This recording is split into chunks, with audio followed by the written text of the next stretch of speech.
At 19, her father traded her for a horse, never imagining the man she would meet. Abigail Miller never imagined that her own father would be capable of bargaining her life away as if she were just another piece of merchandise. The 19-year-old watched in absolute silence while the man she'd always considered her hero discussed the terms of an agreement that would change her destiny forever. "So it's settled, Thomas," said the elegantly dressed man, adjusting his leather gloves while holding the reins of the white horse. "The girl comes with me, and the animal is yours." Thomas Miller lowered his head, avoiding the gaze of his daughter, who stared at him with a mixture of despair and disbelief. The trembling hands of the 52-year-old merchant betrayed his discomfort, but necessity spoke louder than paternal love. "Father, you can't do this to me," Abigail whispered, her voice choked with emotion. "Please, let's talk at home. There must be another way. There must." The finely dressed man, who had introduced himself only as Alistair Sterling, watched the scene with an unreadable expression. His brown eyes showed no cruelty, but neither did they reveal compassion for the young woman he had just acquired. "The decision has already been made, girl," Thomas replied without the courage to face his daughter. "You're coming with me right now, young lady," said Alistair, his voice firm but not hostile. Abigail felt her legs go weak. The whole situation seemed like a nightmare she expected to wake from at any moment. The blue dress she was wearing, sewn by her mother years before, fluttered in the evening breeze as she tried to process what was happening. "At least let me get my things," she asked, struggling to maintain her dignity. "That won't be necessary," Alistair replied. "Everything you need has already been arranged at my house." The white horse neighed softly, as if sensing the tension in the air. It was a magnificent animal, with a flawless coat and majestic bearing. Abigail wondered how her father could have gotten himself into such a desperate situation that he would trade her for that animal, no matter how valuable it was. "Father, at least explain to me what's going on," she pleaded one last time. Thomas finally looked up, and Abigail saw a deep pain there that she didn't fully understand. "You'll understand one day, daughter. That man, he's not just any stranger. And you'll be better off with him than with me." Dear listener, if you're enjoying the story, go ahead and leave a like, and especially subscribe to the channel. It really helps those of us who are just starting out. Now continuing. Her father's enigmatic words left Abigail even more confused. What did he mean Alistair wasn't a stranger? She was certain she had never seen that man before in her life. His striking features and elegant posture certainly wouldn't go unnoticed in a small town like that one, where everyone knew each other. "Let's go, girl," said Alistair, offering his hand to help her up into the carriage. "We have a long journey ahead." Abigail hesitated for a moment, looking one last time at the simple house where she was born and raised. The peeling wooden walls and the small garden she cared for with such affection seemed to say goodbye to her silently. It was all she knew of the world, and now she would have to leave it behind because of a decision she didn't understand. "Take good care of the horse, father," she said bitterly, before accepting Alistair's hand and climbing into the carriage. The vehicle was far more luxurious than anything Abigail had ever seen. The soft leather seats and polished metal details contrasted drastically with the simplicity of her life up until then. Alistair settled in beside her, keeping a respectful distance. "Where are we going?" she asked, trying to control the tremor in her voice. "To my estate, about 2 hours from here," he replied, signaling the coachman to set off. "Lá você conhecerá sua nova casa e suas responsabilidades." "Responsabilidades?" Alistair studied her for a moment before answering. "You will take care of my mother, Mrs. Constance Sterling. She is very ill and needs constant company. She is a 78-year-old lady who has no one else in the world besides me." Abigail was surprised. That was not exactly what she had expected to hear. Throughout the entire negotiation, she had assumed that Alistair wanted a wife, as was common in these kinds of arrangements. The idea of being a caretaker, though still against her will, seemed less threatening. "And what about the marriage?" she asked bravely. "There will be no marriage," Alistair answered categorically. "At least not for now. You will take care of my mother, and I will provide everything you need. It is a work arrangement, nothing more. The carriage rocked gently along the dirt paths that cut through the rural landscape. Abigail watched the crops and small properties passing by the window, each one taking her further away from the life she knew. The silence between her and Alistair stretched uncomfortably, broken only by the noise of the wheels over the uneven ground. "May I ask a question?" she said after a long while. "You may. Why did my father say you are not a stranger? I have never seen you before." Alistair looked away, fixing his gaze on the passing landscape outside. "There are many things about your father that you do not know, girl, and perhaps it is better that way, for now." The evasive answer only increased Abigail's curiosity, but she realized she would not get more information at the moment. The man beside her seemed to carry heavy secrets, and she wondered what kind of situation she had unintentionally gotten herself into. As they approached their destination, the landscape began to change. The simple houses gave way to larger, better-kept properties. Abigail had never ventured so far from home, and each new sight sparked a mixture of fascination and apprehension. "We are almost there," Alistair announced, when they spotted an iron gate adorned with elaborate designs. The property that revealed itself before Abigail took her breath away. The main house was an imposing two-story construction with wide verandas and meticulously tended gardens. Servants moved discreetly across the lawns, trimming bushes and watering flowers she had never seen before. "It is very large," she commented, impressed despite the situation. "My family has been established here for 3 generations," Alistair explained with a touch of pride in his voice. "My grandfather built this house with the fortune he made in the coal mines." The carriage stopped at the main entrance, and a middle-aged man, impeccably dressed, approached to open the door. "Welcome back, Mr. Alistair," he said with reverence. "Mrs. Constance is eager for your arrival." "Thank you, Alfred. This is Abigail," said Alistair, helping her down. "She will be Mother's new companion. Please prepare the room next to Mrs. Constance's for her." "Certainly, sir." Abigail followed Alistair up the marble steps leading to the main entrance. The interior of the house exceeded even her most ambitious expectations. Crystal chandeliers hung from the tall ceiling, and paintings in gilded frames decorated the walls covered in imported wallpaper. "Let us go meet your mistress," said Alistair, leading her down a long, well-lit hallway. They stopped before a carved wooden door, and Alistair knocked softly before entering. "Mother, I brought someone special to meet you." The room was spacious and airy, with wide windows that let in natural light. On the double bed, propped up against embroidered pillows, lay an elderly lady with white hair and light blue eyes that sparkled with a vitality surprising for someone her age. "Alistair, my son," she said in a weak but warm voice. "And who is this lovely young woman you've brought?" "Mother, this is Abigail Miller. She's come to keep you company and help with the care you need." Mrs. Constance Sterling fixed her gaze on Abigail, and for a moment she seemed to lose her breath. Her trembling hands rose toward the young woman's face, as if she wanted to touch her to make sure she was real. "Miller. Did you say Miller?" the old lady asked, with a strange emotion in her voice. "Yes, ma'am," answered Abigail, stepping closer to the bed. "Abigail Miller."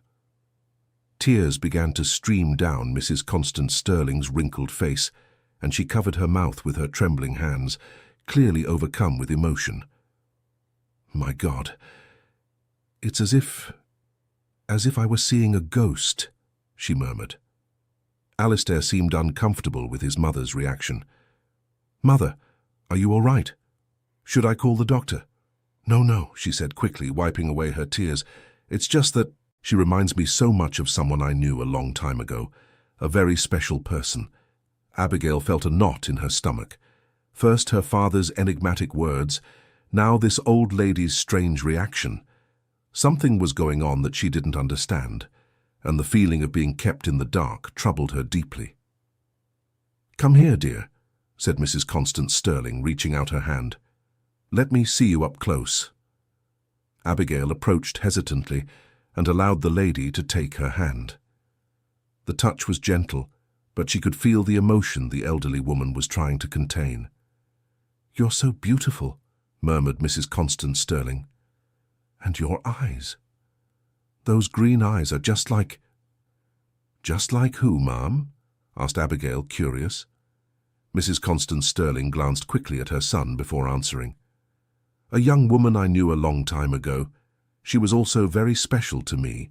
The atmosphere in the room grew tense, and Abigail noticed a silent conversation passing between mother and son through meaningful looks. "Well, I'll leave you two to get acquainted," said Alistair, heading for the door. "Abigail, if my mother needs anything, just call Alfred or one of the maids. They'll show you the routine of the house." When they were alone, Mrs. Constance Sterling held Abigail's hand more tightly. "Tell me about your family, dear. What is your father like?" "Thomas Miller. He works in trade in town," answered Abigail, still hurt by her father. "Or at least he did. Now I don't know anything more about him." "Thomas Miller," the lady repeated, and Abigail had the impression she knew the name. "And your mother?"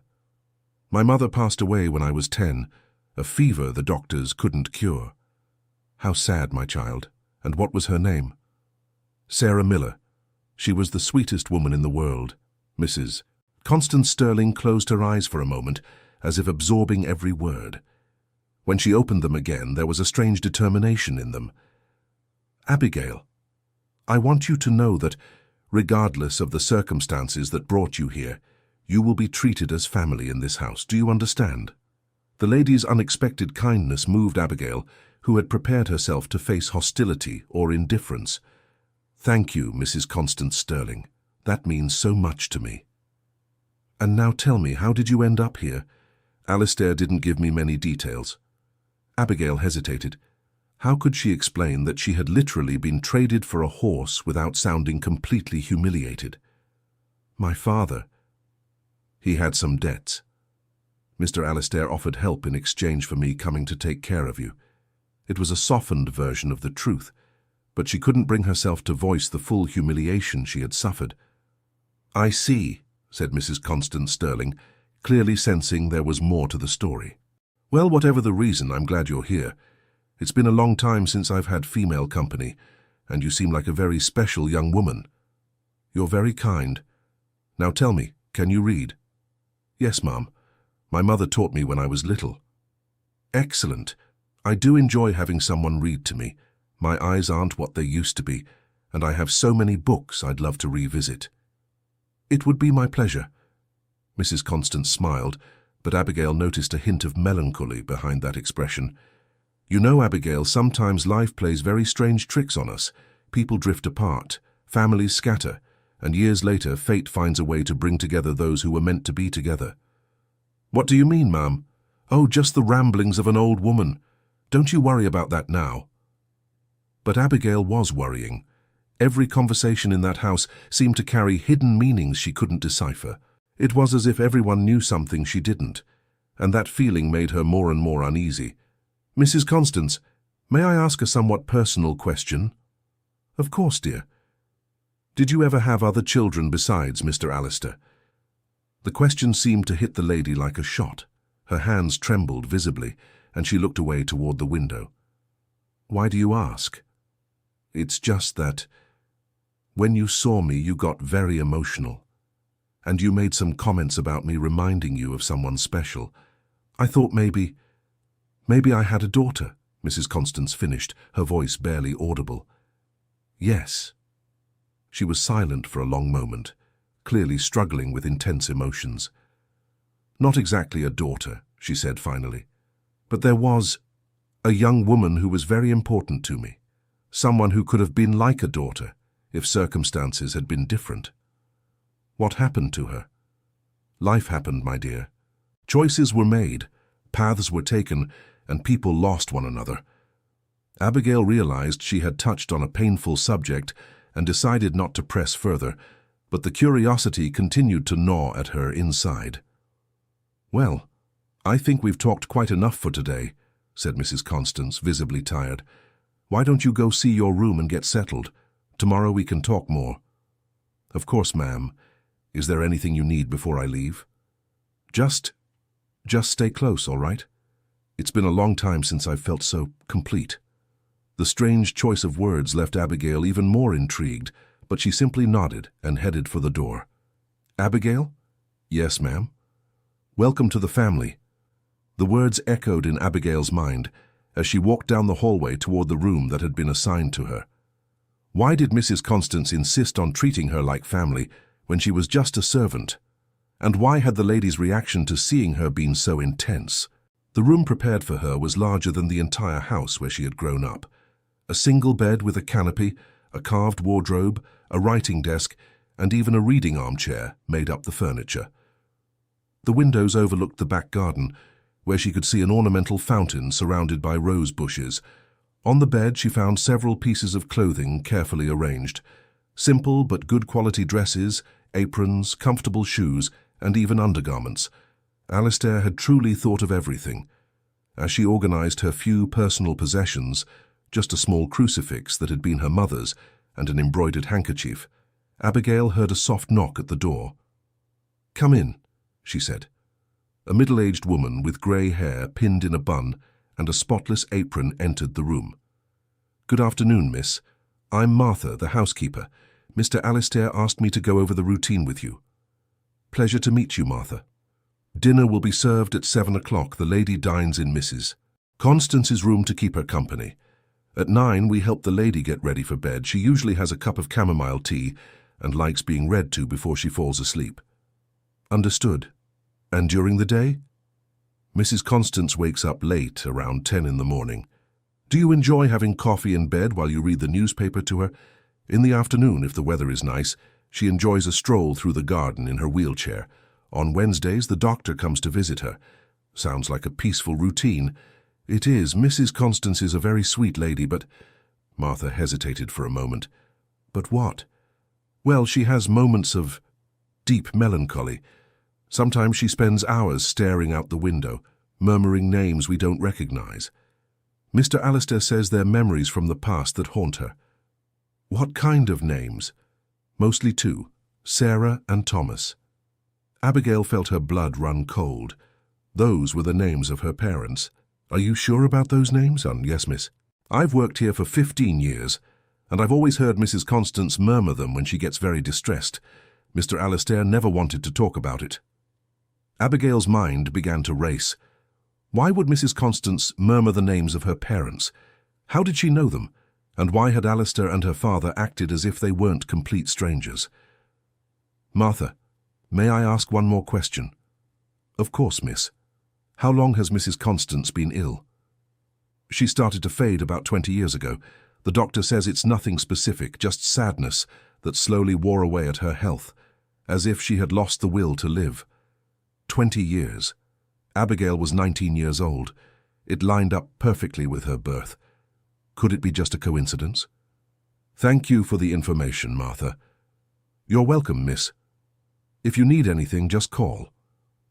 "Oh, and one last thing. Mrs. Constance specifically asked that you wear the blue dress for dinner tonight. She said it would make her very happy." Abigail looked at the blue dress she had worn throughout that entire traumatic day. Why would Mrs. Constance make such a request? After Martha left, Abigail sat down in the armchair and tried to organize her thoughts. There were too many strange coincidences happening. 1. Her father knew Alistair and said he wasn't a stranger. 2. Mrs. Constance had reacted with extreme emotion upon seeing her. 3. The lady had been murmuring her parents' names for years. 4. Mrs. Constance began to fall ill around the time of her birth. 5. The whole situation seemed orchestrated, not a simple business matter. Abigail decided she needed to uncover the truth, even if it meant confronting people and asking uncomfortable questions. She couldn't live the rest of her life without understanding why she had been brought to that house. Dinner was served in Mrs. Constance's room, as Martha had explained. A small table was set up beside the bed, and Abigail sat in a nearby chair. The menu was far more elaborate than anything she was used to. Pumpkin soup with ginger, herb roasted chicken, mashed potatoes, and an apple pie for dessert. "You look very lovely in that blue dress," Mrs. Constance remarked, watching her with affection. "Thank you. Martha said you specifically asked for me to wear it." "I did. That color matches your green eyes perfectly. I bet your mother thought so too." How do you know the color of my mother's eyes? The question came out more directly than Abigail intended, but she was tired of beating around the bush. Mrs. Constance stopped with her spoon halfway to her mouth, clearly caught off guard. I just assumed. Usually daughters inherit their mother's traits. Mrs. Constance, with all due respect, I'm noticing there's a lot that people aren't telling me. Martha told me you've been murmuring my parents' names for years. My own father acted as if he knew your son, and you reacted as if you knew me when we first met. The elderly lady set her spoon down on her plate and sighed deeply. You are a very perceptive young woman. So it's true? You knew my parents? I did, dear. I knew them very well. Abigail's heart began to beat faster. What do you mean you knew them? Can you explain that better? Mrs. Constance Sterling looked out the window as if she were gathering the courage to tell a story she had kept to herself for years. Your father, Thomas Miller, worked for my family for almost 5 years. That was over 20 years ago. Dad worked here? Yes. He was very young at the time, must have been around 25. A hard-working young man, honest and very charming. He took care of the family business with admirable dedication. Abigail tried to process the information. Her father had never mentioned working for a wealthy family. And my mother? Did you know her too? Mrs. Constance closed her eyes, and a single tear ran down her face. Sarah was like a daughter to me. What do you mean? Your mother lost her parents very young and came here to work as a lady's companion. She was only 17, sweet, intelligent, and had a heart of gold. I loved her from the very first day. Abigail was in shock. Her parents had worked in this very house where she now stood. But then, you met each other here. Yes, Thomas and Sarah fell madly in love. It was a beautiful thing to see. 2 handsome, hard-working young people, completely devoted to one another. Then why did they leave? Mrs. Constance's face twisted into an expression of deep pain. Because I made the greatest mistake of my life, my dear. And since then, not a day goes by that I don't regret it. Dear listener, if you're enjoying the story, go ahead and leave a like, and most importantly, subscribe to the channel. It really helps us who are just starting out. Now continuing. What kind of mistake? Abigail asked, feeling like she was finally getting to the heart of the mystery. I was younger and full of prejudices I shouldn't have had. When I found out Thomas and Sarah were planning to get married, I was furious. Why? Because I thought Thomas wasn't good enough for her. Sarah was like a daughter to me, and I wanted her to marry someone of means, someone who could give her a comfortable life. Thomas was just an employee. Abigail began to understand where the story was heading, and she didn't like what she was imagining. What did you do? I threatened to fire them if they went through with their marriage plans. I said I wouldn't allow that union under my roof. And they obeyed. Sarah was devastated. She loved me like a mother and couldn't understand why I was being so cruel. Thomas was furious, said I had no right to interfere in their love. So they left? Mrs. Constance shook her head, tears now flowing freely. Worse than that, my dear. Much worse. What happened? Sarah was pregnant. The words landed like a bomb in the silent room. Abigail felt as if the ground had disappeared beneath her feet. Pregnant with whose child? Thomas's, of course. They truly loved each other. But then You are the baby Sarah was expecting when I cast them out of this house. Abigail couldn't breathe properly. Her mother had been thrown out of the house pregnant because of that woman's prejudices, the woman who now treated her with such warmth. You destroyed my parents' lives. I know, my dear, and I've lived with that guilt every day for 20 years. How dare you? How could you do something like that to people who loved and trusted you? Abigail was on her feet now, trembling with rage and shock. I was proud, prejudiced, and foolish. I thought I was protecting Sarah, but I was actually destroying her happiness. And then, what happened after they left? I lost contact with them for years. I only found out they had gotten married and that you had been born through mutual acquaintances. Sarah never wanted to speak to me again. And rightly so. You have every right to be furious with me, Abigail, but let me finish the story, please. Abigail sat back down, but her fists were clenched, and her breathing was still uneven. Go on. A few years later, I started receiving reports about your situation.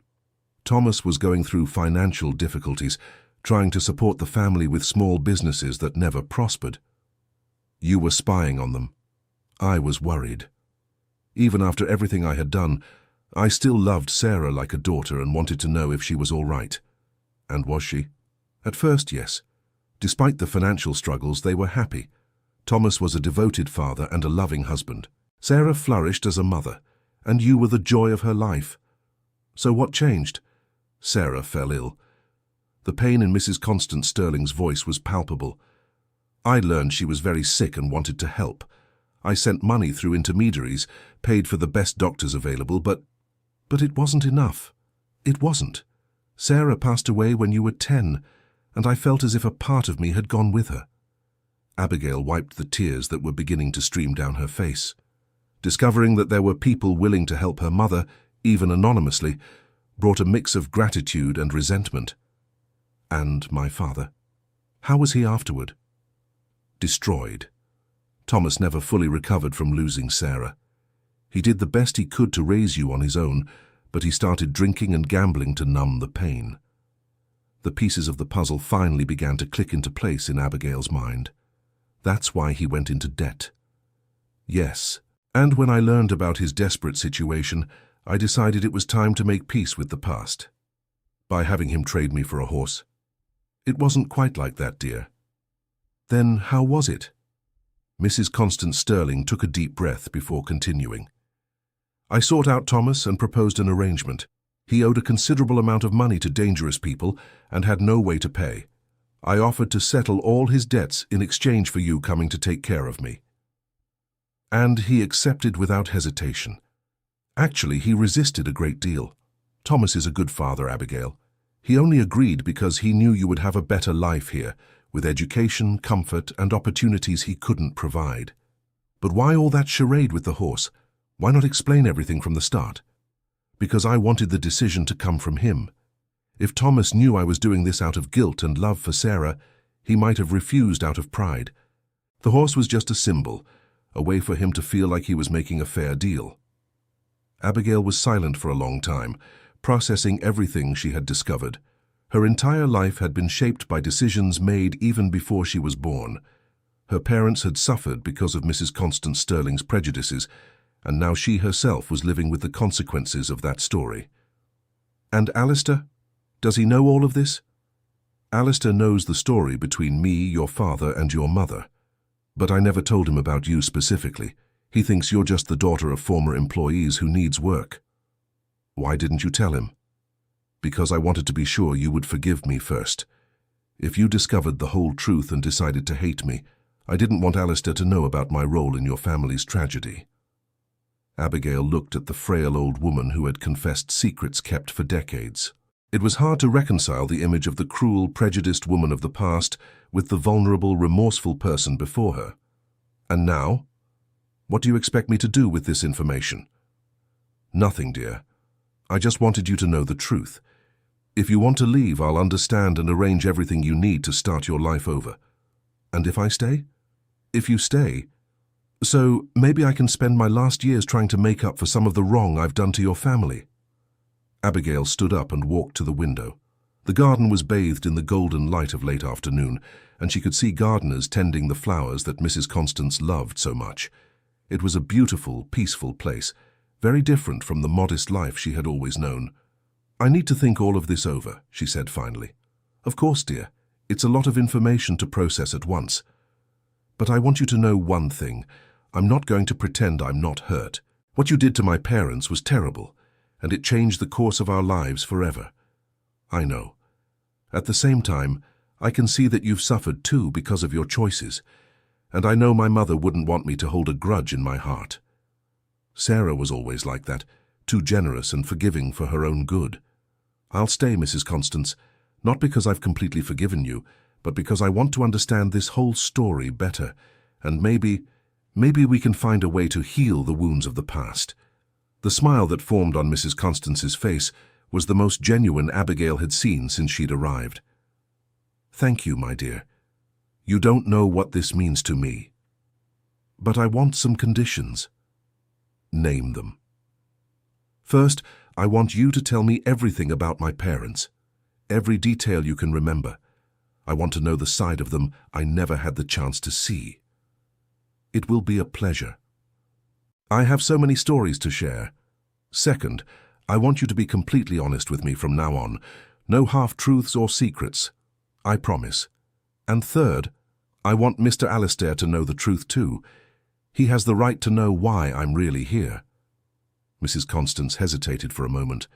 Are you sure about that? I am. If we're going to be a family, even if not a traditional one, there can't be lies between us. Then I'll talk to him tomorrow. That night, Abigail lay in her comfortable bed, but sleep was slow to come.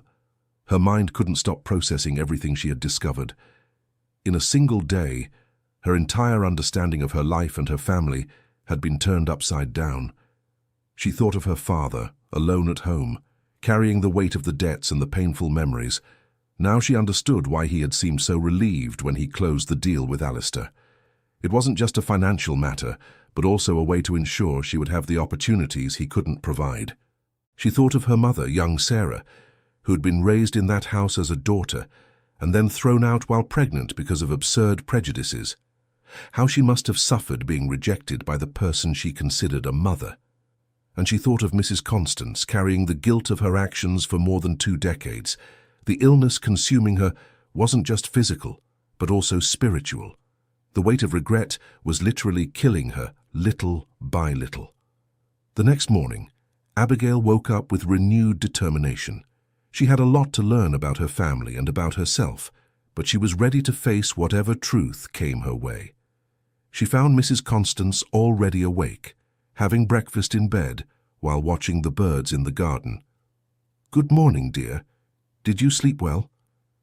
"Eventually," Abigail replied, approaching with the day's newspaper. "Ready to tell me more stories about my parents?" "More than ready. Where would you like me to begin?" "From the beginning. How did my mother end up here?" Mrs. Constance smiled, and Abigail noticed she seemed more cheerful than the day before. "Sarah arrived here on a rainy autumn afternoon about 23 years ago. She was only 17 and carried a small suitcase with all her belongings." "How did she become an orphan?" "A typhus epidemic hit the town where she lived. Sarah lost her parents and had nowhere to go. The parish priest found out I was looking for a lady's companion and recommended her." "Was she scared?" "Very. She was a girl in a young woman's body, trying to be brave but clearly terrified. I remember that when I first saw her. I thought she looked like a wounded little bird." Abigail imagined her young mother, vulnerable and alone in the world, arriving at that imposing house. How did she adapt?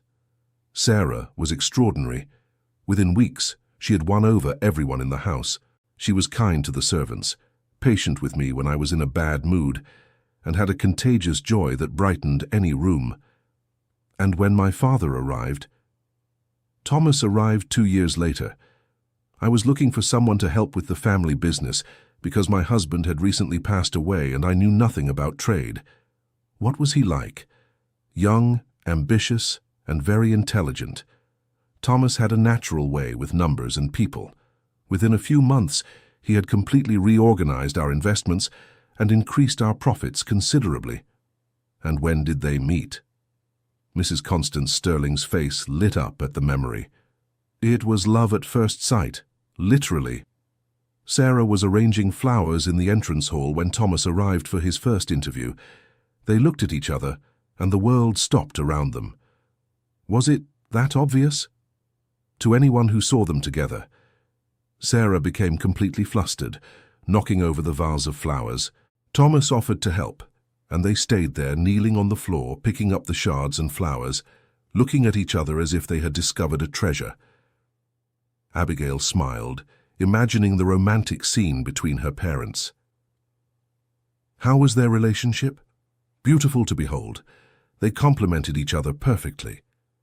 Sarah brought lightness and sweetness to Thomas's more serious nature. He, in turn, gave her the security and love she had never had. Were they discreet? They tried to be, but it was impossible to hide such passion. Sarah hummed all day long, and Thomas worked with a permanent smile on his face. At night, after I went to bed, they would meet in the garden to talk under the stars. You knew about the meetings. Of course, and at first I thought it was sweet. I thought it was just a young infatuation that would pass with time. But it didn't pass. No. If anything, it grew stronger.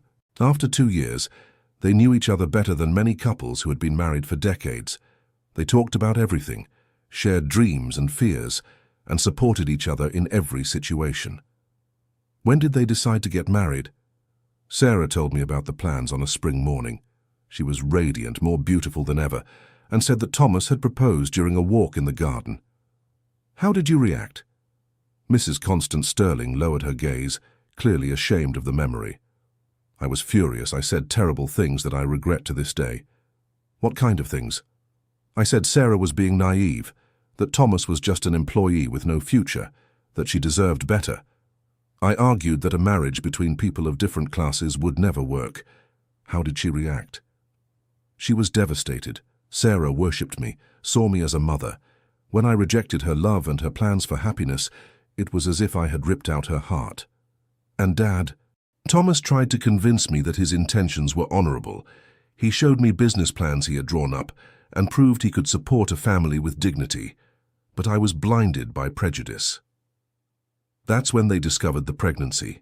Yes. Sarah came to tell me a few weeks later, crying profusely. She was happy about expecting a baby, but terrified of my reaction. And what was your reaction? The worst possible. I accused her of behaving inappropriately, said she had betrayed my trust, threatened to throw them out immediately. Abigail felt a wave of anger rising again. How could you be so cruel to someone who loved you?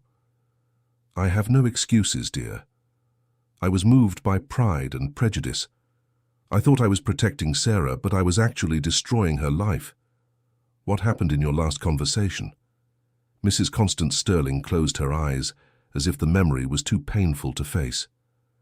Sarah came to me one last time, her belly already beginning to show. She knelt at my feet and begged me to reconsider.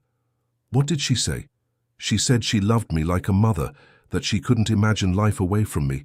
She asked me to give Thomas a chance, promised they would work hard to earn my approval. And what did you answer? I said she had made her choice and now would have to live with the consequences. I gave them a week to leave the property. The silence in the room was deafening. Abigail tried to imagine the desperation her pregnant mother must have felt at that moment. How was the farewell? Sarah didn't speak to me on the last day. She packed her few belongings, said goodbye to the other servants, and left with her head held high. But I saw the tears streaming down her face. And Dad? Thomas came to see me before they left. He was furious, but controlled. He said I would regret my actions, that I was destroying the lives of innocent people because of my pride. He was right. Yes, he was. Yes, he... And not a day has passed that I haven't remembered his words. At that moment, they heard a knock on the door and Alistair entered the room. "Good morning, Mother." "Abigail," he greeted, noticing the tense atmosphere. "Did something happen?" Mrs. Constance Sterling looked at Abigail, who nodded encouragingly. "Alistair, sit down. I need to talk to you about something very important." He settled into a nearby armchair, clearly intrigued. "I've already told Abigail about her parents' story." Alistair seemed surprised.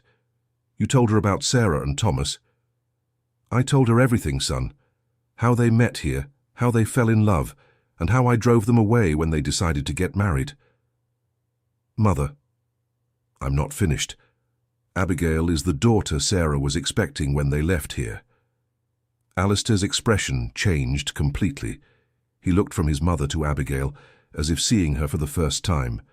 "You mean she is—" "The child who was born because of my mistake.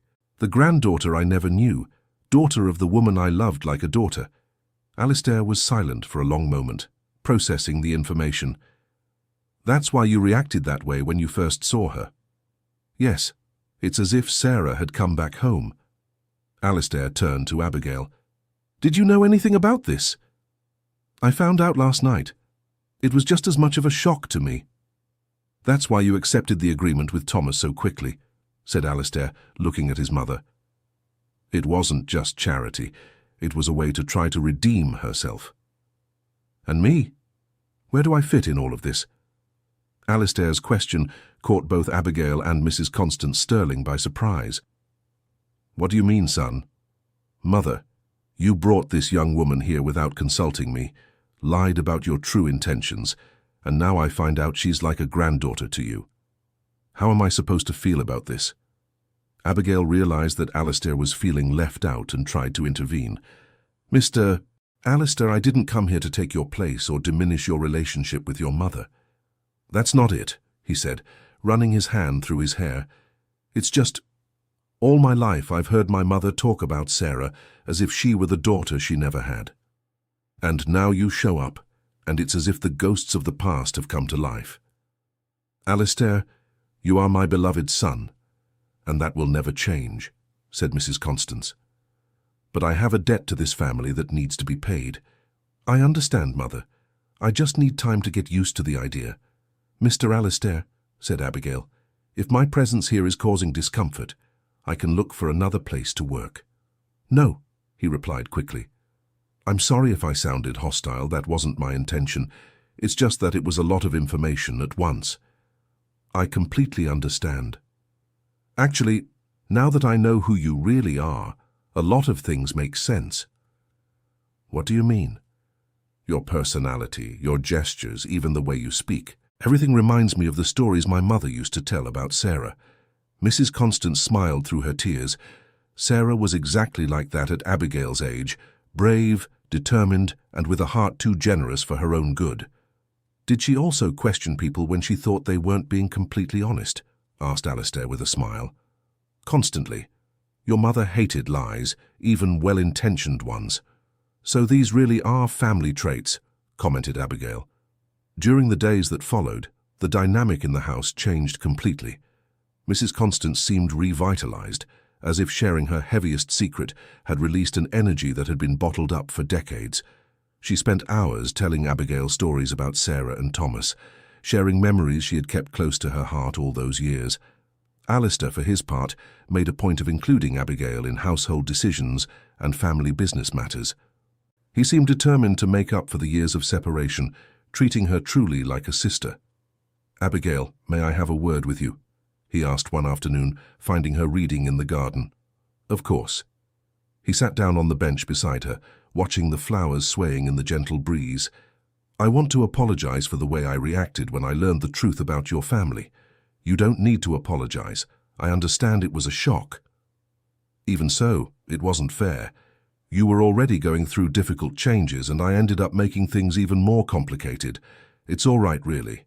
I also want you to know that, regardless of the past, you are welcome here as a member of the family. Not as a servant or a guest, but as part of our household. That means a lot to me, thank you. And I have a proposal for you. What kind of proposal? I want you to become more involved with the family business. Sarah was very intelligent, and from what I can see, you've inherited that trait. You could help me manage the properties. But I don't know anything about business. You can learn. You have a sharp mind, and you ask smart questions. Besides, it would be a way for you to gain financial independence and not feel dependent on our charity. The offer surprised Abigail. She had never considered the possibility of having a career in business. I need to think about it. Of course, I just want you to know the opportunity exists.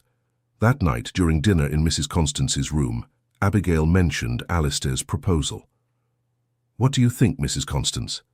I think it's an excellent idea. Sarah was always very good with numbers and had a natural talent for understanding people. If you have those same abilities, it would be a waste not to use them. But am I ready? No one is born knowing everything, dear. What matters is having the will to learn and not being afraid to make mistakes. What if I'm not good at it? Then you'll try something else, but something tells me you'll surprise yourself with your own abilities. Abigail decided to accept Alistair's proposal. In the following weeks, he began teaching her the fundamentals of the family business. They owned several agricultural properties, investments in local businesses, and a small transport company. To everyone's surprise, especially her own, Abigail demonstrated a natural talent for the field. She quickly understood the financial reports, identified opportunities for improvement, and suggested changes that resulted in significant cost savings. "You really do have Sarah's gift for business," commented Alistair, after a particularly impressive presentation by Abigail on optimizing transport routes. "I think I like this feeling of being able to contribute something useful. And you're contributing a great deal. Your ideas have already resulted in savings of nearly $1,000 this month." "Really?" "Really. And I have another proposal for you." "What?" "How about we visit some of the family's properties? I want you to see how they work in practice and meet the people who work for us." "I'd love to." "Great. We can start with the Pine Valley Farm next week." Abigail was excited about the prospect of learning more about the business, but also anxious. It was the first time she would venture far from the property since she had arrived. When she told Mrs. Constance Sterling about her plans, the lady was visibly moved. Sarah also loved visiting the properties. She used to say it was important to meet the people who made the work happen. "You don't mind if I'm away for a few days?" "Not at all, dear. In fact, I'm happy to see you growing and taking on responsibilities. It's exactly what Sarah would have wanted for you."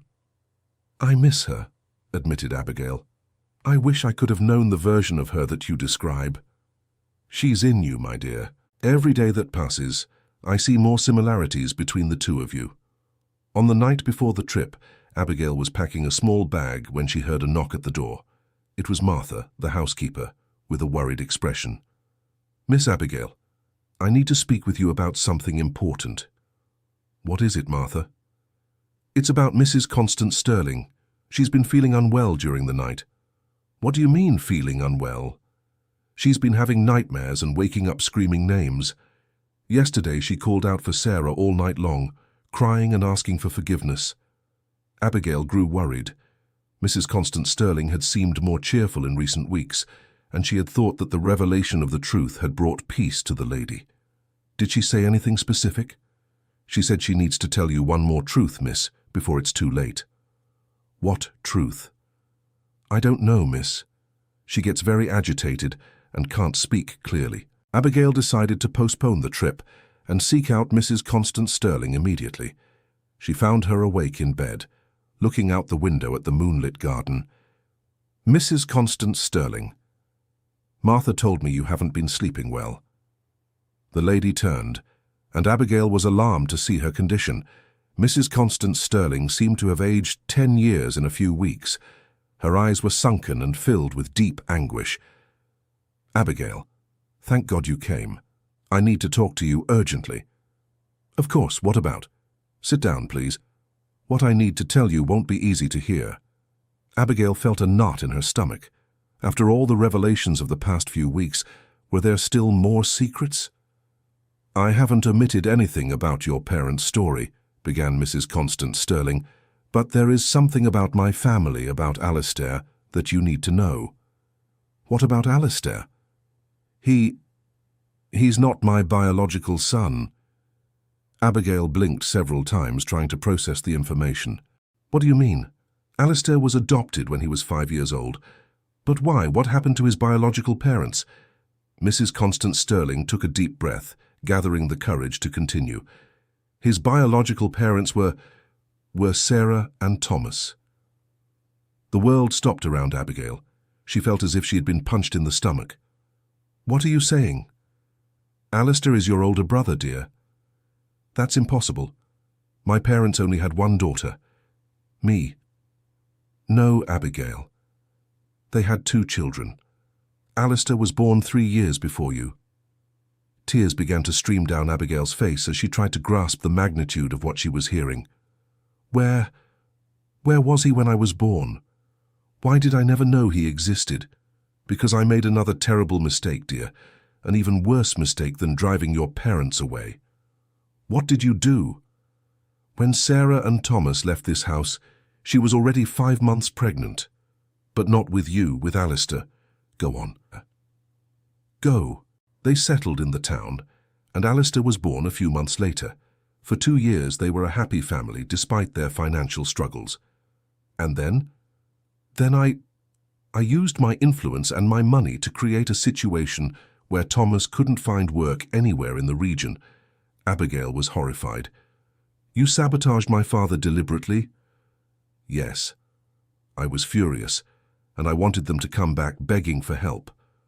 I wanted to prove that Sarah had made the wrong choice by disobeying me, but they didn't come back. No, Thomas was too proud for that.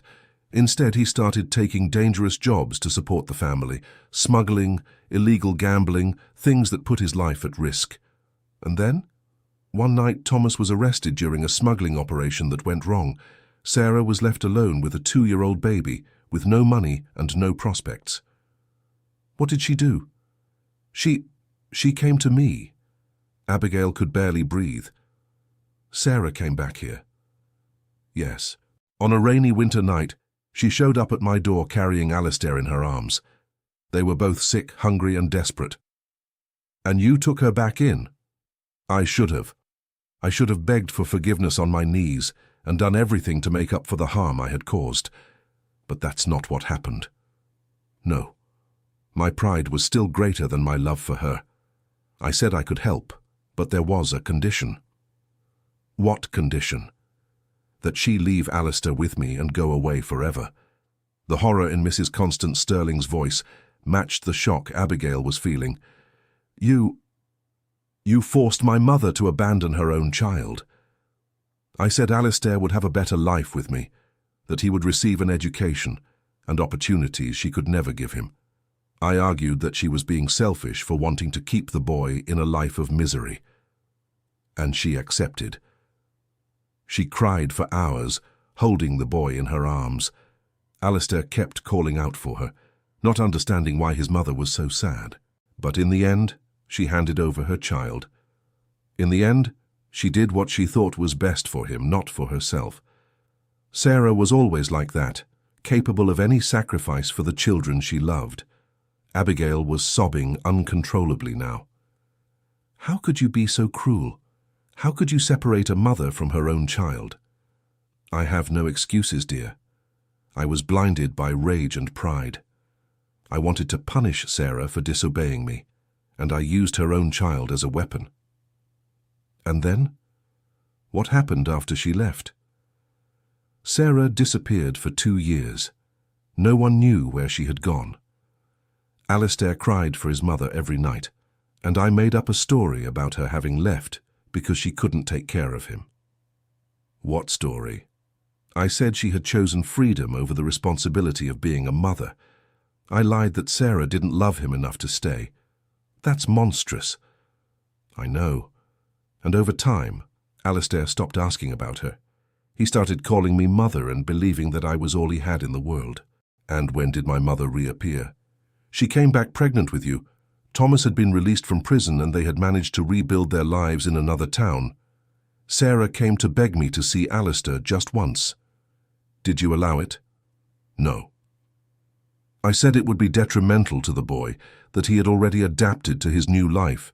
I forbade any contact between them. Alistair never knew she was here. Never.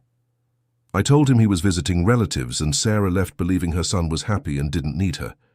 That's why he never knew he had a sister. Exactly. When you were born, Sarah had already given up any contact with us. She accepted that Alistair had a new life and focused on raising you the best she could. Abigail remained silent for a long time, trying to take in the enormity of the lies and manipulations that had shaped her family. Does Alistair know anything about this? He knows he's adopted, but he believes he was abandoned by his biological mother when he was little. I never told him the truth about Sarah. And you never mentioned her name to him? Occasionally, I spoke of Sarah as a former special housekeeper, but I never revealed the connection.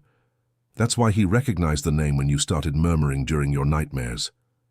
Yes, but he thought they were just nostalgic memories of a better time. Abigail stood up and walked to the window, needing fresh air to process everything she had discovered. Alistair was her brother. The man who had become like family to her was literally her family. Mrs. Constance, how are we going to tell him? I don't know, dear. Alistair built his entire identity believing he was abandoned by a mother who didn't love him. Finding out that same mother was forced to leave him because of my manipulations will destroy him. But he has the right to know the truth, and he has the right to know he has a sister. I know. That's why I can't sleep anymore. The weight of all these lies is killing me slowly. Then let's tell him everything. Together. You would do that? Even after knowing all the harm I did to your family? I'm not doing this for you, Mrs. Constance. I'm doing this for Alistair and for my mother's memory. She deserves for the truth to be known. The next morning, Abigail and Mrs. Constance asked Alistair to join them in the room. He arrived cheerful, expecting to hear about the travel plans that had been postponed. "Alistair, sit down," said Mrs. Constance with a trembling voice. "We have something very important to talk to you about." "Did something happen with the business?" "No, son. It's about your family, your real family." Alistair's expression changed immediately. "Mother, you know I don't like talking about that." "I know, but this time you need to listen, and you need to hear the whole truth." Abigail took Alistair's hand, surprising him. "Alistair, your biological mother didn't abandon you. She was forced to leave you behind." "What do you mean, forced?" "She came here one winter night with you in her arms, begging for help. You were both sick and hungry." "And what happened?" Mrs. Constance took a deep breath before continuing. "I said I would help, but on the condition that she leave you with me and go away forever." Alistair remained very still, processing the information. "You blackmailed my mother." "Yes. I said you would have a better life with me and that it would be selfish of her to want to keep you in a life of misery. And she accepted. She cried for hours, but in the end, she did what she thought was best for you." "What was her name?" "Sarah. Sarah Miller." Alistair quickly looked at Abigail, starting to piece things together. "Miller? Like Abigail?" "Alistair," said Abigail softly, "Sarah was my mother. You're my older brother." The silence that followed was deafening. Alistair looked from one to the other, as if he were seeing ghosts. "You're telling me we're siblings?" "Yes." "And that our mother was forced to choose between two children she loved equally." Abigail finished. Alistair got up abruptly and walked to the window, clearly distraught. "My entire life was built on a lie." "Alistair, no!" He turned around, his eyes full of tears. "My whole life I thought there was something wrong with me, that my own mother couldn't love me, and now I find out she was forced to abandon me." "She loved you very much," said Abigail. "Mrs. Constance told me she cried every night for you." "And you? Did you know you had a brother?" "No. Our parents never told me about you. I think it was too painful for them to talk about it. So we grew up in the same region, only a few hours apart, and we never knew the other existed." "It seems so." Alistair turned to Mrs. Constance with an expression of deep pain. "How could you do this to us? How could you destroy a family this way?" "I have no excuses, my boy. I was blinded by pride and anger." "Don't call me that. You stole me from my real family." "Alistair, please." "Please what? You lied to me my entire life.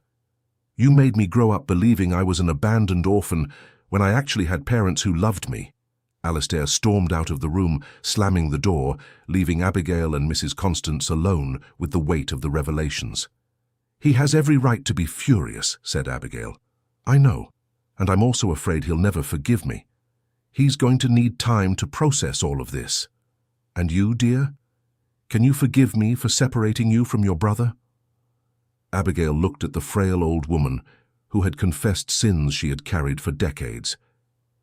"Mrs. Constance, I can't pretend I'm not hurt. Your actions destroyed my family in ways I'm still discovering." "I know. But I also see that you've suffered because of your choices. And I know my mother wouldn't want me to hold bitterness in my heart. Sarah was always too generous. I'll stay here, and I'll help take care of you, not because I've fully forgiven you, but because I believe everyone deserves a chance to redeem themselves. Thank you, my dear, but I'm also going to do everything I can to help Alistair understand our story and reconnect with me as a brother." In the days that followed, Alistair avoided any conversation about the subject. He continued fulfilling his responsibilities with the family business, but treated both Abigail and Mrs. Constance with a coldness that cut to the heart. "He needs time," Abigail told herself every night, but she was beginning to worry about her brother's emotional isolation. One afternoon, while organizing some documents in the office, Alistair found her working. "Abigail, can I talk to you?" "Of course," she replied, relieved that he had taken the initiative. "I want to apologize for the way I've been treating you these past few days." "You don't need to apologize. I understand it was a huge shock." "Even so, it's not fair. You're also a victim of the manipulations of Mrs. Constance." "Alistair, she's still the mother who raised you. The love you built over all these years doesn't disappear because of past mistakes. It's hard to know what's real and what was built on lies. What you feel is real. The memories you share are real. The care she gave you all those years was real." Alistair sat down in a nearby chair. "Want to know something strange?" "What?" "Ever since I found out you're my sister, a lot of things have started to make sense." "What do you mean?" "The way I felt connected to you from the very first day, how easily we talk, as if we'd known each other for years, and even some strange dreams I had during childhood." "What kind of dreams?" "Dreams about a woman with dark hair and green eyes who sang lullabies to me. For a long time, I thought they were just figments of my imagination." Abigail felt a lump in her throat. "My mother used to sing to me too. Maybe she sang the same songs to you when you were a baby. Is it possible that our connection as siblings survived despite all the separation?" "I believe so. Family love is stronger than lies and manipulation. Abigail, I want you to know that regardless of everything that happened, I'm glad we found each other." "Me too. And I want to learn more about our parents, about who they really were, not the distorted version Mrs. Constance Sterling told me. I can tell you everything I know about them, and maybe we can visit Dad together. He would be very happy to meet you." "Do you think he would accept me?" "Alistair, you're his son. Of course he would accept you. Actually, I think finding you would be the greatest joy of his life." Alistair's eyes filled with tears. "I always wanted to have a real family." "You always did, brother. We just didn't know where to find each other." That night, Alistair joined Abigail on her daily visit to Mrs. Constance Sterling. The lady was visibly relieved to see them together. "How are you feeling, Mum?" he asked, using the affectionate term for the first time since the revelation. "Better, now that you're both here together." "Abigail told me more about our parents," Alistair said. "I want to hear your version too, but this time I want the complete truth." "You'll have it, son. I won't keep any more secrets. And I want you to arrange a meeting between me and Thomas." "Are you sure about that?" "I am. It's time to meet my father." Mrs. Constance Sterling smiled through her tears. "Sarah would be so happy to know you two found each other." "Tell me more about her," Alistair asked. "I want to know what she was like as a mother, not just as a maid." She was pure light, my dears. When Alistair was a baby, she spent hours singing to him, making up stories, teaching him to walk in the garden." "Did she have a favorite song?" Alistair asked. "Yes, she always sang a song about stars that watch over children during the night. 'Star that shines in the blue sky, protect my boy until dawn,'" Alistair recited. "Exactly. How do you remember that?" "I've dreamed of that song my whole life, but I never knew where it came from." Abigail took her brother's hand. "Mom used to sing the same song to me. It must have been her way of keeping a connection with you, even from afar." During the following weeks, the household went through a profound emotional transformation. Alistair and Abigail spent hours talking about their lives, discovering similarities and sharing memories. Mrs. Constance Sterling, for her part, seemed to be freeing herself from a burden she had carried for decades. "I think it's time we visited Dad," Abigail said one morning. "Do you think he'll want to see me?" Alistair asked, still unsure. "I'm sure of it, but I think it's better to prepare him first. It would be too much of a shock to just show up without warning." "How are we going to do that?" "How about we write a letter explaining everything?" "Good idea." They spent the afternoon carefully crafting a letter, telling the whole story and explaining how they had found each other. Abigail was careful to emphasize that Alistair was a victim of circumstance, not just some stranger. "There," she said, sealing the envelope. "I'll have Martha deliver it in person." "What if he gets angry?" "At whom?" "At me, for having had a comfortable life while you were struggling. Alistair, you were a child. You had no choice in what happened. Dad will understand that." 3 days later, Martha returned with Thomas's reply. It was a brief letter, but one overflowing with emotion. "My dear children, there are no words to express the joy I feel in knowing that you have found each other. Alistair, my son, you have been in my thoughts and prayers every day for these 20 years. I never doubted the love your mother had for you, and now I understand the sacrifice she made. Please, come visit me when you feel ready. I have so much to tell you about Sarah, and so much to ask about your lives. With all the love in the world, Thomas Miller." "He wants to see us," said Alistair, visibly moved.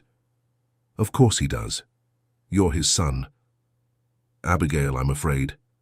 "Of what?"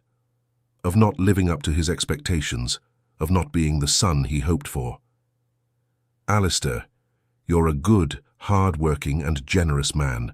Any father would be proud to have a son like you. What if he blames me for having a comfortable life while you all suffered? He won't do that. Dad is a fair man. He knows you suffered too, just in a different way." On the day of the visit, Alistair was visibly nervous. He had chosen simple clothes, trying not to seem flashy, and carried a carefully wrapped gift. "What's that?" asked Abigail. "A watch that belonged to my adoptive grandfather. I thought maybe Dad would like to have something from our family." The generosity of the gesture moved Abigail deeply. "He'll be very happy." The house where Thomas lived was a bit more cared for than the last time Abigail had seen it. Apparently he was making an effort to get his life in order. When they knocked on the door, it was Thomas who opened it, and Abigail would never forget the expression on his face when he saw Alistair for the first time in 20 years. "My God," he murmured, tears already streaming freely down his face. "You look just like your mother when she was young." Alistair was at a loss for words, clearly emotional. "Father," he managed to whisper at last.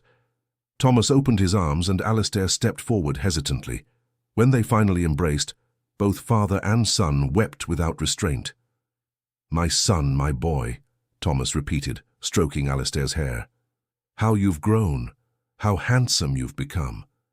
Father, I'm so sorry for everything that happened." "No, son. You're not to blame for any of it. I'm the one who should ask for forgiveness, for not fighting harder to keep our family together." "But you couldn't have known. I should have tried harder, should have been stronger." Abigail watched the scene with her heart overflowing with emotion. Finally, after so many years, her family was coming together. "Please, come in," said Thomas, leading them into the simple but clean living room.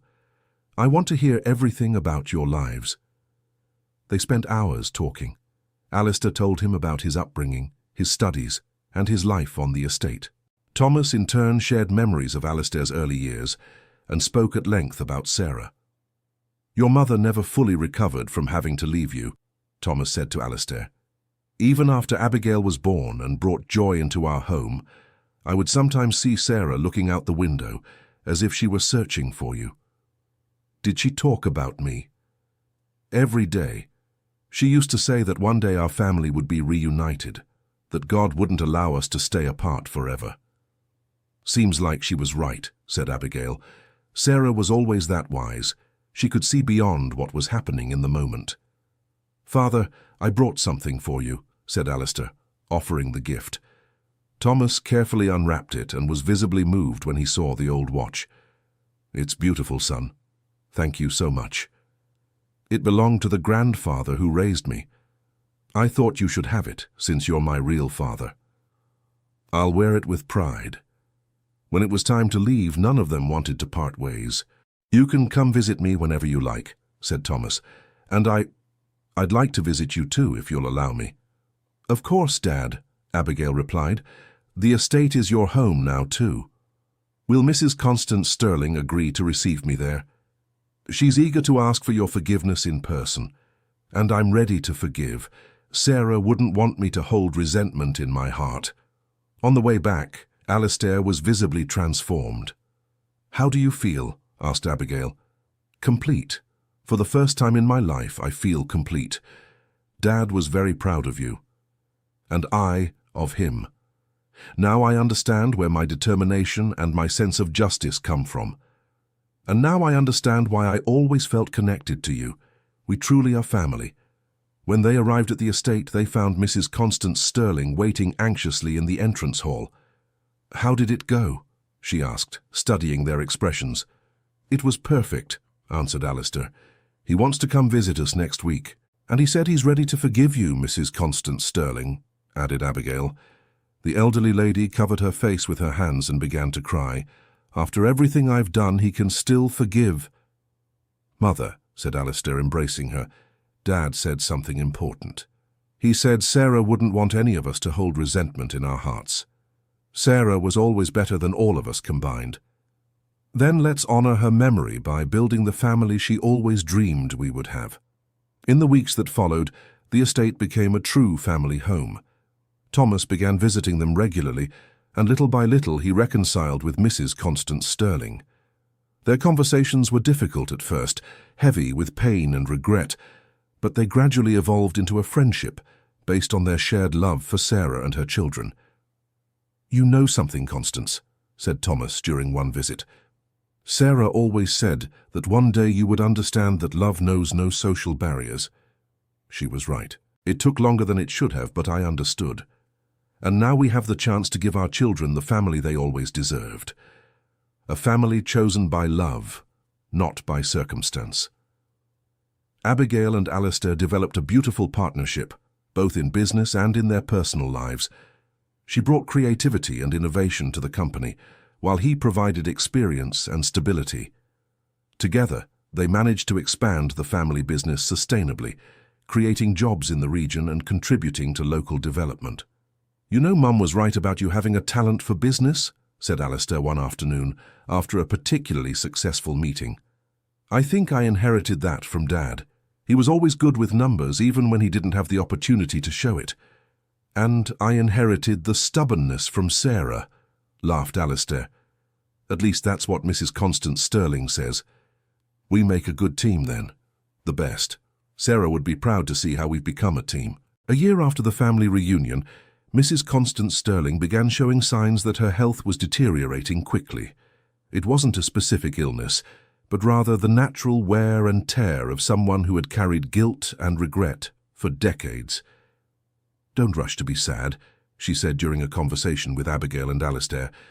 "For the first time in 20 years, I'm truly at peace." "Don't talk like that, Mother," pleaded Alistair. "Son, I've already lived much longer than I deserved.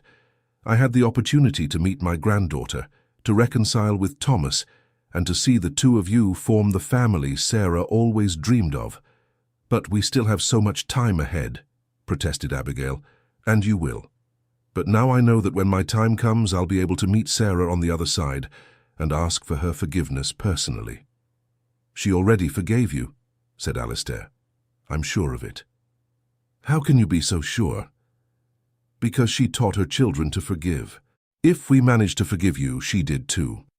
Mrs. Constance Sterling smiled, and Abigail noticed it was the most serene smile she had ever seen on the lady's face.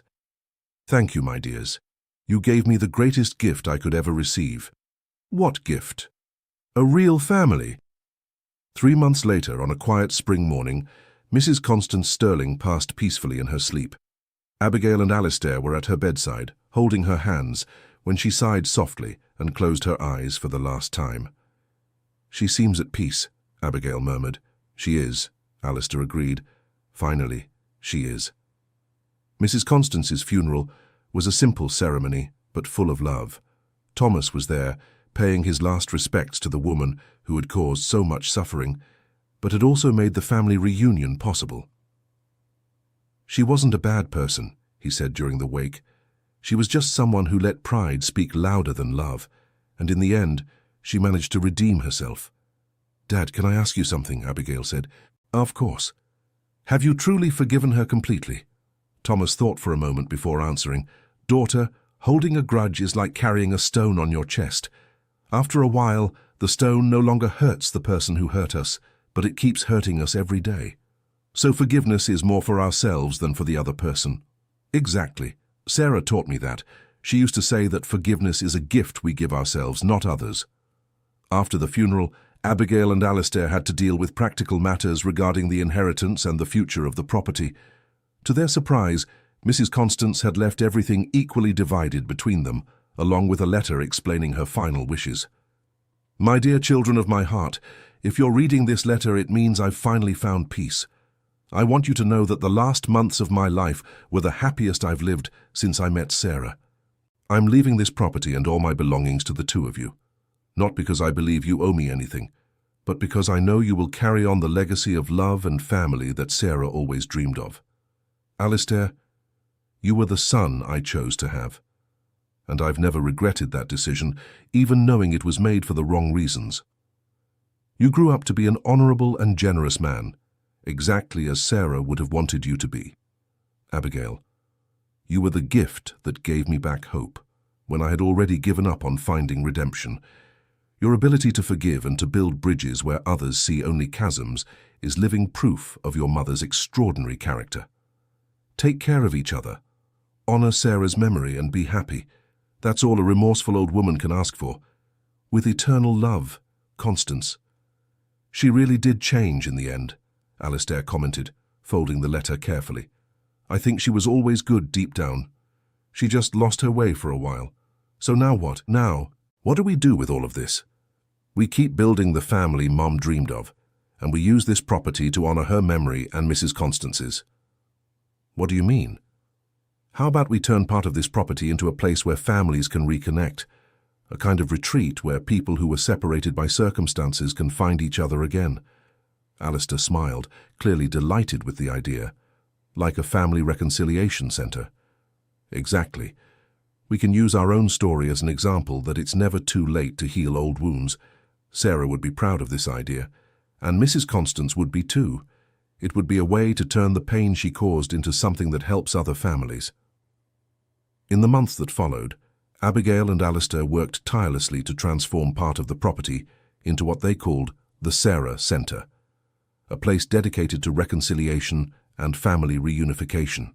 They adapted some of the buildings to welcome families going through reconciliation processes, offering psychological support, conflict mediation, and activities that promoted dialogue and understanding. Our first family arrives tomorrow, announced Abigail, checking the final preparations. Tell me about them. A mother who hasn't spoken to her daughter in 15 years because of a misunderstanding over an inheritance. They're both too stubborn to make the first move. Sounds familiar, laughed Alistair. All families have similar problems: pride, misunderstandings, lack of communication. The difference is that some manage to get past them and others stay stuck in the past. And we're going to help them find their way back to each other. Just like Mrs. Constance, even without knowing it, ended up helping us find our family. The Sarah Center became an unexpected success. Families from all over the region started seeking help to resolve old conflicts, and Abigail and Alistair discovered they had a natural talent for mediating disputes and facilitating difficult conversations. You know why we're good at this? Asked Alistair one night, after a particularly emotional session with a family that had reconciled after 10 years of separation. Why? Because we experienced the pain of family separation firsthand. We know what it's like to grow up feeling like something is missing, even when we don't know exactly what it is. And we know what it's like to feel the joy of finding the people we love. Exactly. Our experience gives credibility to the work we do. Thomas became a constant presence at the center, offering his own insights on forgiveness and reconciliation. Although he had no formal training in family therapy, his practical wisdom and personal story made him a valuable counselor. Dad, you have a natural gift for helping people, commented Abigail after a session where Thomas had helped a father and son overcome deep differences. Sarah always said I had the patience to listen to other people's problems. I guess I finally found a way to use that gift for something good. Are you thinking about moving here? Actually, yes. If you'll have me, I'd like to sell my house in town and come live here permanently. "Of course we'll have you," exclaimed Alistair. "This property was built with the money from the work you did here 20 years ago. By right, it's as much yours as it is ours." "And besides," added Abigail, "it would be wonderful to finally have the whole family together." Thomas's move to the property marked the beginning of a new phase in everyone's lives. He took over coordinating the center's rural activities, teaching visiting families about cooperation through working the land. Many reconciliations happened during planting or harvest sessions, where people rediscovered the importance of working together toward a common goal. "There's something magical about working the land," commented Thomas during a team meeting. "People let their guard down when their hands are in the soil. They become more honest, more open. Mom always said that nature teaches us about growth and renewal," recalled Abigail. "Maybe that's what people feel when they work in the garden." "Sarah was wise like that," smiled Thomas. "She saw lessons in everything around her." 1 year after the opening of the Sarah Center, they received an unexpected visit. It was a woman around 40 years old, accompanied by a teenager who appeared to be her daughter. "Good afternoon," said the woman. "My name is Clara Thompson, and this is my daughter Chloe. We heard about your work and would like to talk." "Of course, you're welcome," replied Abigail. "What's your family situation?" "Actually, it's not about our family. It's about yours." Abigail and Alistair exchanged confused looks. "What do you mean?" "I was a nurse at the hospital where Sarah Miller was treated during her final illness, almost 10 years ago." Abigail's heart raced at the sound of her mother's name. "You knew my mother?" "I met her and took care of her during the last months of her life. She talked a lot about her children." "Children?" asked Alistair. "As in more than one?" "Yes. Sarah always mentioned 2 children, Abigail, who was with her, and Alistair, whom she had been forced to leave behind when he was a baby." Abigail felt tears begin to stream down her face. "She talked about Alistair even after all those years. Every day, she told me the whole story about how they were separated and how it had broken her heart." "What else did she say?" asked Alistair, visibly moved. "She said she knew that one day you would find each other again, that the love between siblings is stronger than any physical separation. How did you know it was us? Sarah described you both in detail. She said Alistair would grow up to be a tall, elegant man, with the same gentle smile as his father, and that Abigail would be determined and generous with the family's green eyes." "That's incredible," murmured Abigail. "But that's not all," Clara continued. "Sarah asked me to give something to you if I ever found you." "What?" Clara opened her purse and took out a small, carefully kept package. She wrote letters, one for each of you. Abigail and Alistair were breathless, letters from the mother they had lost so long ago. "Why did it take you so long to look for us?" asked Abigail. "Because I didn't know how to find you. Sarah only gave me your names, and I didn't have the means to do a thorough search. It was only when I heard about the Sarah Center on a local radio station that I connected the dots." "The center is named after her," explained Alistair. "Exactly. When I learned that Abigail Miller and Alistair Sterling had founded a family reconciliation center, I was certain it was you." Clara handed them 2 letters, each one bearing the name of one of the siblings, written in Sarah's delicate handwriting. She said these letters contained everything she never had the chance to say in person. Abigail and Alistair received the letters with trembling hands. It was like receiving one last embrace from the mother they loved so much. "We'd like to read them alone, if you don't mind," said Abigail. "Of course. We'll wait in the garden," replied Clara, leaving with her daughter. Abigail looked at the letter addressed to her, her heart pounding out of rhythm. Alistair held his with equal reverence. "Do you want us to read them together?" he asked. "I think it's better if we read them alone first. They're very personal words." "You're right. Shall we meet back here in an hour?" "Agreed." Abigail went to her room and sat in the reading chair where she spent so many hours. With trembling hands, she opened the envelope and unfolded the paper, yellowed by time. "My dear Abigail, if you are reading this letter, it means you have finally found your brother Alistair. I don't know how it happened, but I always knew it would. The love between you is stronger than any separation. My daughter, I want you to know that there isn't a single day I don't think about the boy I was forced to leave behind. Alistair is your older brother, and he was the first great love of my life as a mother. When I had to choose between keeping him in a life of misery or letting him go to a better situation, my heart broke in two. But I want you to understand that this choice was not made from a lack of love. It was made from an excess of it. I loved Alistair too much to condemn him to the poverty and hardships we were facing at the time. During all those years raising you, I watched a strong, intelligent girl grow up, full of love in her heart. You carry within you everything good I tried to teach, as well as wonderful qualities that are entirely your own. Now that you have found each other, I want you to take care of your brother the way I never could. Alistair grew up without knowing the love of a real family, and you can show him what it means to have siblings who love one another. I also want you to forgive Mrs. Constance if she's still alive when you read this. She made terrible mistakes driven by pride and prejudice, but deep down she was a person who loved deeply. Sometimes misdirected love causes more harm than hatred. Your life will be full of wonderful opportunities, my daughter. Use your intelligence and your generous heart to build a better world around you. And never forget that, wherever I am, I will always be proud of you. With all the love in my heart, Mom. Abigail cried through the entire reading. It was like hearing her mother's voice again, feeling her warm embrace, receiving her wise advice. But it was also comforting to know that Sarah had died, knowing that her children would one day be reunited. When she came down to meet Alistair, she found him in the garden, his eyes also red from crying. "How was your letter?"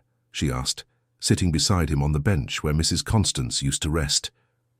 "Life-changing," he replied, showing her the page. "Do you want to hear it?" "Of course." Alistair cleared his throat and began to read. "My dear Alistair, my first baby, my golden boy, if you are reading this letter, it is because you have finally been reunited with your sister Abigail. There are no words to express the joy I feel just imagining the two of you together. Son, I want you to know that the hardest decision of my life was leaving you with Mrs. Constance. It wasn't abandonment, it was sacrifice.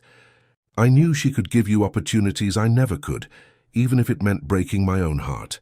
In all the years that followed, there wasn't a single night when I didn't sing you the Song of the Stars, hoping that somehow you might hear it and know that you were still loved. There wasn't a single morning when I didn't wake up wondering how you were, if you were happy, if you had become the good man I dreamed you would be. Now I know, through the people I've met along the way, that you grew up to be exactly the man I hoped for, kind, hard-working, honorable, and capable of loving deeply. Mrs. Constance, despite all the mistakes she made, gave you an upbringing and opportunities that shaped the best in you. I want you to forgive her, my son. Forgive her not because she deserves it, but because you deserve to live without the weight of resentment in your heart. And I want you to understand that your sister Abigail grew up hearing stories about the wonderful brother she had somewhere in the world. You two are my greatest treasure, and together you can build the family I always dreamed of for you. Take care of each other. Support one another, and always remember that love is the most powerful force in the universe. I am at peace knowing you found each other. With infinite love, Mom. When Alistair finished reading, the two siblings embraced and cried together. It was as if Sarah were there with them, blessing the reunion she always knew would happen. She knew, Abigail said through her tears. Mom always knew we would find each other. And she was right about forgiveness too. About Mrs. Constance, about everything. You know what this means? What? That all the suffering we went through, all the hardships, led us exactly where we were supposed to be. Here together, doing work that honors her memory. The Sarah Center isn't just our project. It's the realization of her dream. And now we have an even greater mission, using our story to help other families avoid making the same mistakes that nearly destroyed ours. Clara and Chloe approached discreetly. I hope the letters brought you peace, Clara said. They brought much more than that, Abigail replied. They brought a renewed purpose. Can I ask you something? Said Chloe, who had remained silent until then. Of course. Why did you create this center? What motivated you to help other families? Abigail and Alistair smiled, understanding that they had before them a new opportunity to spread Sarah's message. Because we learned that family love is stronger than any separation, Alistair replied, and that it's never too late to heal old wounds. And because our mother taught us that forgiveness is a gift we give ourselves, Abigail added. Would you like to learn more about our work? Alistair asked. Maybe you can help us spread that message. Actually, Clara said, I came here with a proposal. I work for an organization that promotes family reconciliation across the country. We'd like to form a partnership with the Sarah Center. What kind of partnership? We want to document your story and create a model that can be replicated in other regions. Are you willing to share your experience to help more families? Abigail looked at Alistair, and they both knew immediately what the answer would be. Sarah would be proud, she said. Then it's a yes, Alistair confirmed.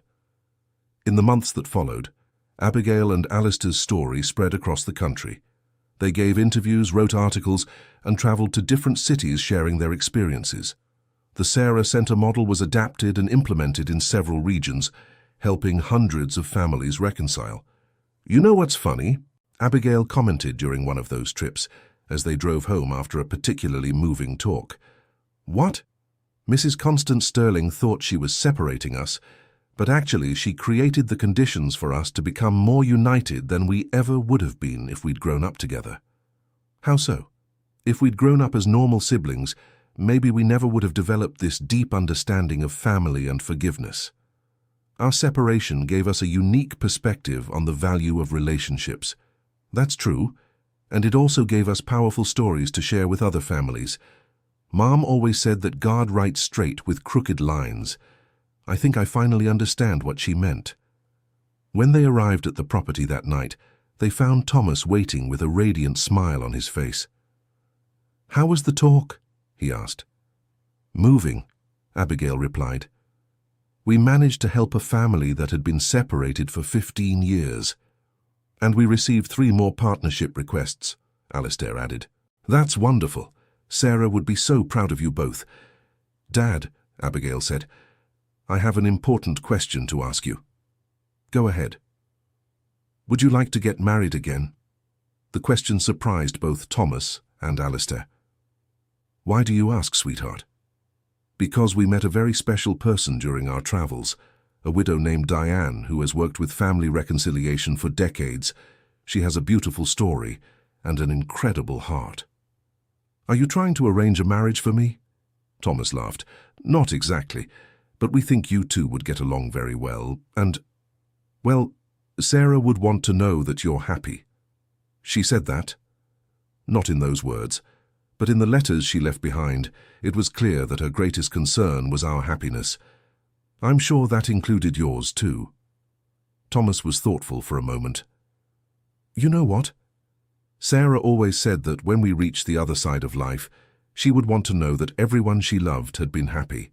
Maybe it's time I considered that possibility. So can we arrange a casual meeting? Alistair asked with a mischievous smile. Casual, huh? Thomas laughed. All right, you can try. The casual meeting happened 3 weeks later, during a training event for family mediators. Mercedes was truly an extraordinary woman, widowed for 5 years, mother of 2 adult children, and dedicated to family reconciliation work for over 20 years. Thomas, she said when they were introduced, I've heard so much about you and your family. Your story is inspiring. Thank you. And I've heard about your work as well. What you've accomplished in your region is impressive. You know, sometimes I think the work we do is our way of healing our own family wounds, Mercedes commented. You had family troubles too? My first husband abandoned our children when they were small.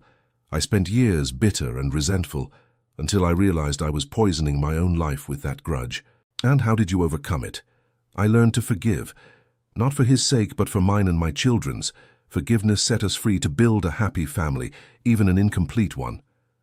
That's exactly what we try to teach at the Sarah Center. And you do wonderful work. Your children are extraordinary people. I can't take all the credit. Their mother, Sarah, planted the seeds of who they became. She must have been a very special woman. She was, and I'm sure she would have liked you. Across the room, Abigail and Alistair watched the lively conversation between Thomas and Mercedes with satisfied smiles. I think we made a good choice, Abigail commented. Definitely. They have a natural connection. Dad deserves to be happy again, and Mercedes seems like exactly the kind of person Sarah would approve of for him. The relationship between Thomas and Mercedes blossomed naturally over the following months. They wrote to each other regularly, attended professional events together, and gradually discovered they shared not only professional interests, but also deep personal values. "You know what impresses me most about her," Thomas said to Abigail during a walk through the garden. "What?" "The way she talks about her children.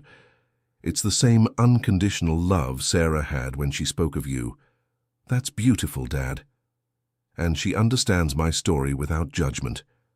When I told her about the mistakes I made in the past, about the hardships we faced, she just listened with compassion. That's how it should be in a healthy relationship. Sarah taught me about romantic love. Mercedes is teaching me about mature companionship. Both are important. They are. And I'm lucky to have experienced both." A year after they met, Thomas proposed to Mercedes. The proposal happened during an event at the Sarah Center in the presence of Abigail and Alistair, who had also become like children to Mercedes. "Mercedes," Thomas said, kneeling in the garden where Sarah used to walk, "you brought joy back into my life when I thought being happy again was no longer possible. I'd like to spend the rest of my days by your side." "Thomas," she replied, tears in her eyes, "nothing would make me happier." The wedding was celebrated in a simple ceremony on the property, with members of both families and some of the couples who had been reconciled through the center's work. It was a celebration of new beginnings and second chances. "Today, we're not just celebrating the union of Thomas and Mercedes," Abigail said during her speech as maid of honor. "We're celebrating living proof that it's never too late to build a family, to forgive past mistakes, and to choose love over resentment. And we're honoring Sarah's memory," added Alistair, who always believed that love finds a way to triumph over every adversity. That night, while the party continued in the garden lit by lanterns, Abigail found a quiet moment to reflect on everything that had happened since that traumatic day when she was traded for a horse. The white horse that had symbolized her initial humiliation still grazed in the fields of the property, but now she saw it with different eyes. That animal didn't represent her enslavement. It represented the beginning of a journey that led her to discover her true family and her purpose in life. "What are you thinking about?" asked Alistair, approaching. "About how strange life is," she replied. "If someone had told me 2 years ago that I'd be grateful for being traded for a horse, I'd have thought they were crazy. But are you grateful?" "Completely. Without that terrible event, I never would have met Mrs. Constance, never would have discovered our true story, and never would have found you. And I never would have discovered that I had a real family. And Dad never would have found a second chance at love. And hundreds of families never would have been reconciled through our work. It's as if everything that happened, no matter how painful it was at the time, was necessary to bring us here." "Mom was right," said Alistair, looking at the stars shining above them. "Love really does find a way. And forgiveness truly frees the soul. Do you know what I think Sarah would say if she could see us now?" "What?" "That all the suffering was worth it, because in the end, we managed to build exactly the family she dreamed of for us. A family chosen by love, united by understanding and strengthened by forgiveness. Exactly." As they talked, Diane approached with Thomas. "Thank you," she said to Abigail and Alistair. "For what?" "For welcoming me as part of the family, for accepting that I love your father, and for showing that family isn't just about blood, but about daily choices to love and support one another." "You will always be welcome here," replied Abigail. "Dad deserves to be happy, and we can see that you make him happy. And we deserve to have one more person who loves us unconditionally," added Alistair. "You know Sarah would approve of this union," said Diane. "Through the stories Thomas tells me, I can see she was a woman who wanted above all else the happiness of the people she loved." "She really was," Thomas confirmed, "and wherever she is now, I'm sure she's smiling at us." That night, after the guests had left and the house finally fell silent, Abigail went up to the room that had once belonged to Mrs. Constance. She had transformed the space into a small memorial, with photos of the family gathered together and a bookshelf with the lady's favorite books. She sat in the armchair where she used to read to Mrs. Constance and picked up one of the last photos taken of the complete family, her, Alistair, Thomas and Diane, all smiling in the garden where so many reconciliations had taken place. "Thank you," she whispered into the air, addressing both Sarah and Mrs. Constance. "Thank you for all the lessons, for all the mistakes that turned into blessings, and for showing me that true love can overcome any obstacle." A gentle breeze came through the open window, making the curtains dance as if it were a response. Abigail smiled, feeling a deep peace in her heart. She had begun that journey as a 19-year-old young woman who felt betrayed and humiliated, traded for a horse as if she were merchandise. Now, at 22, she was a fulfilled woman, running a thriving business, leading a family reconciliation movement, and surrounded by a family united by true love. The white horse that had once symbolized her humiliation now grazed freely in the fields, a constant reminder that even the worst situations can turn into unexpected blessings when we respond with love instead of bitterness. Abigail closed her eyes, and for the first time since she had arrived at that property, she truly felt at home. Not only in the physical place, but in her heart, in her life, in her chosen family, won through forgiveness and unconditional love. Outside, the stars shone brightly, as if they were Sarah and Mrs. Constance watching over the whole gathered family, finally at peace. The end. This was a fictional story created to touch our hearts. Now tell us what you thought. Do you believe Abigail made the right decisions throughout the story? Can forgiveness really heal such deep wounds? Leave your comments with sincere words about how this story touched you. Don't forget to leave a like and, most importantly, subscribe to the channel so you don't miss other emotional stories like this one. Thank you for your company on this journey.